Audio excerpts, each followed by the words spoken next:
Қайырлы күн барша тыңдарман қауым. Менің YouTube каналыма тіркеліп, қолдау білдіріп кетіңіздер. Уақытты тиімді пайдалану жолдары. Жетістікке жетуді мақсат еткен кез келген адам уақытының әрбір минутын жақсы амалдармен толтырып, күндік жоспар жасауға тырысады.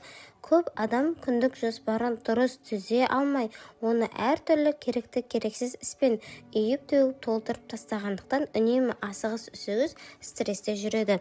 Тіпті жоспарлап алып орындамаған істер үшін өзін кінәлі санайды, өзіне деген сенімін жоғалтады. Нәтижесінде жоспар бұзылғандықтан армандары айда, өздері сайда қалады. Бәрін тастап жоспарсыз бейқам өмірге көшеді.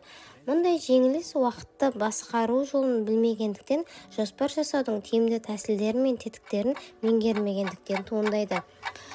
Әсілінде жоспармен атқарылған 1 сағаттық жұмыс 1 апта бойы жоспарсыз жасалған жұмыстан артық өнім береді.